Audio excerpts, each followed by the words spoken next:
இந்த குவாரிகள் பாசர் பண்ணும்போது அவர் வந்து பெரிய விஷயங்களை எக்ஸ்போஸ் பண்ணார். எனக்கு கொஞ்சம் தெரியாது, நான் பர்சனலாக தெரியும்னு சொல்கிற அளவுக்கு எனக்கு தெரியாது. ரொம்ப பெரிய விஷயங்களை வந்து எக்ஸ்போஸ் பண்ணார். அதுக்கு வந்து பெரிய பயங்கரமான ஹோம்ஒர்க் பண்ணார், ரிசர்ச் பண்ணார், டாக்குமெண்டேஷன் பண்ணார். அப்போ வந்து அவருக்கு அந்த த்ரெட் இருக்குமா அப்படின்னா நம்ம இருக்குன்னு தான் சொல்லணும். அது வந்து அதெல்லாம் இருக்காதுன்னு சொல்லணும். இவர் இந்த மாதிரி ஒரு கேரக்டர் இருக்கிறவங்க ஆஃபீஸர்ஸ் மத்தியில் ஒரு பேச்சு இருக்கும்ல, நீங்கள் பார்த்தீங்கன்னா அவர் அப்படிப்பா இவர் இப்படிப்பா, அதனால இது வந்து இவங்க அது ஒரு பெருசாக நினைக்காம விட்டுருக்கலாம். பட் அவர் த்ரெட்டு இருக்குமான்னு இருக்கும். இன்னொரு விஷயம் பாருங்கள், த்ரெட் இல்லாமலே கூட இருக்கட்டுமே, இல்லாமலே கூட இந்த கேஸ் ஒரு லாஜிக்கல் எண்டுக்கு முடிகிற வரைக்கும் ஒருத்தர் கொடுக்கறது ஒன்றும் தப்பு கிடையாது. அது வந்து ஒரு பெரிய அது வந்து அவ்வளோ பாழாயிருச்சு இவ்வளோ வீணாயிருச்சுன்னு சொல்கிறதுக்கான ஒரு சொல்ல. ஒரு சகாயம் வந்து ஒரு நோட்டட் ஆஃபீஸர், அவருக்கு எல்லாருக்குமே தெரிஞ்ச ஒரு ஆஃபீஸர், அவருக்கு எதுவும் நடக்கக்கூடாது, அது வந்து ஒட்டுமொத்தமாக எல்லாரையும் அவருடைய செக்யூரிட்டியும் சேலஞ்ச் பண்ணுறது, அதனால கொடுக்கறதோட தப்பு கிடையாது. இவங்க 2-3 தடவை காவல்துறை டிஜிக்கு வந்து ஒரு விளக்கம் கொடுத்துருக்காங்க. 2-3 தடவை நாங்கள் வந்து ரிவ்யூ பண்ணி ஒரு த்ரெட்டும் இல்லை சார், இப்போ அவர் யாருமே காணிக்கிறதா பார்க்கல, ஒன்றும் பிரச்சனை இல்லைன்னா நாங்கள் ரிவ்யூ பண்ணுவோம். அப்படி தான் எப்பவுமே பண்ணுவாங்க. நம்ம பார்த்து திடீர்னு இப்போ விஜய்க்கு ஏன் கொடுத்தாங்க, அரசியல் காரணமாக இது மாதிரிலாம் கிளம்புறாங்கல்ல. எல்லாமே நினைக்கிறாங்கன்னா ஒன்று கொடுத்தாலோ ஒன்று எடுத்தாலும் பின்னாடி அரசியல் இருக்கும்னு நினைக்கிறாங்க.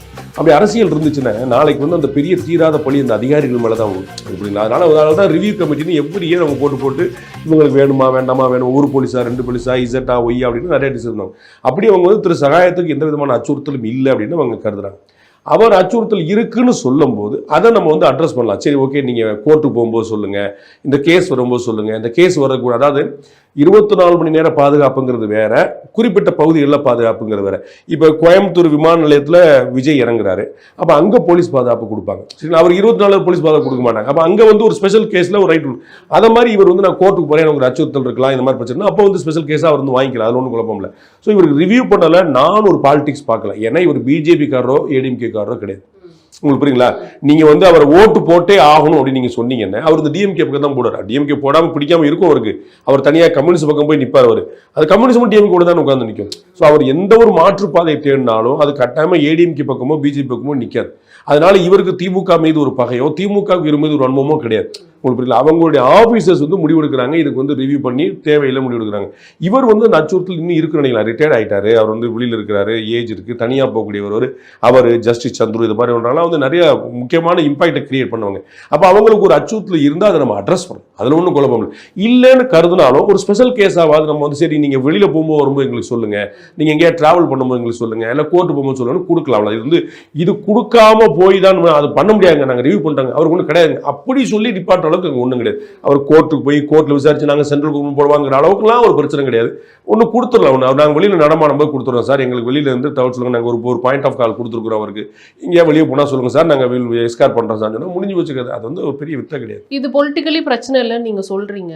அப்போ ஏன் வந்து இவ்வளோ தடுமாற்றம்? இன்னைக்கு வந்து நீதிமன்றமே வந்துட்டு நீங்கள் கொடுக்கலன்னா நாங்கள் அடுத்த கட்டமாக இந்த மாதிரி நடவடிக்கை எடுக்க வேண்டியது இருக்கும் அப்படின்னு அதிகாரிகள் நினைப்பாங்கன்னா ஒரு அட்டென்ஷன் சீக்கிங்கில் இருக்கிறாரு. அவருக்கு வந்து ரொம்ப வந்து நம்ம வந்து ஒரு பெரிய நம்ம வேலையை பண்ணியிருக்கோம், நமக்கு வந்து 4 காவல்துறை அதிகாரிகள் சுற்றி போனால் தான் அவருக்கு இருக்குன்னு நினைக்கிறாரு அப்படின்னு அவங்க நினைச்சிருக்கலாம். ஏன்னா நாங்கள் ரிவ்யூ பண்ணுறோம் சார், 1க்கு 3 நாங்கள் ரிவ்யூ பண்ணுறோம் சார், 2023-24 ரிவ்யூ பண்ண இல்லை, ஒன்றுமே எங்களுக்கு பிரச்சனை இல்லை சார், கம்ப்ளீட்டாக ஆல்ரைட்டாக இருக்கிறார், அதனால் வேண்டாம்னு நினைக்கிறோம் அவங்க சொல்கிறாங்க.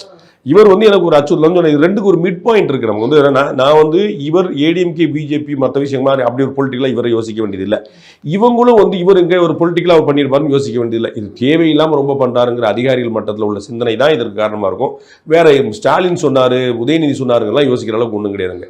அப்போ இதை வந்து ஒரு மிட்வே கண்டுபிடிக்க முடியும் நான் நினைக்கிறேன். இவங்க மாட்டே நடமுடி சொல்றதுல நாங்கள் வந்து இப்போ சின்னதாக ஒரு அஃபிடவிட் போட்டு அவருக்கு எப்போ தேவையோ நாங்கள் கேட்டால் கொடுத்துருவோம் சொன்னால் முடிஞ்சு வச்சுக்காது. இப்போ ரவுண்ட் த கிளாக் பாதுகாப்பு தான் ஒரு கேள்விக்குறி.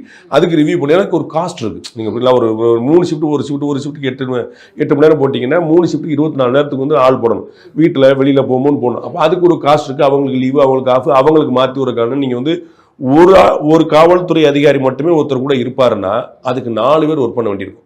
ஏன்னா அவரை மாற்றி விடுறதுக்கு காலையில் ஒருத்தர், மதியம் ஒருத்தர், நமக்கு வந்து ஒரு நேரம் ஒரு ஆள் தான் இருக்க மாதிரி இருக்கும். ஆனால் அவருக்கு காலையில் ஒருத்தர், மதியம் ஒருத்தர், நைட் ஒருத்தர், அப்புறம் இவங்கெல்லாம் ஆஃபில் இருக்கும்போது மாற்றி, புரியுங்களா? அப்போ அது பெரிய ப்ராசஸ். அது அவங்க நான் இவ்வளோ நேரம் அலாட் பண்ணுமே அப்படின்னு அவங்க சொல்கிறாங்க, வேற ஒன்றுமே.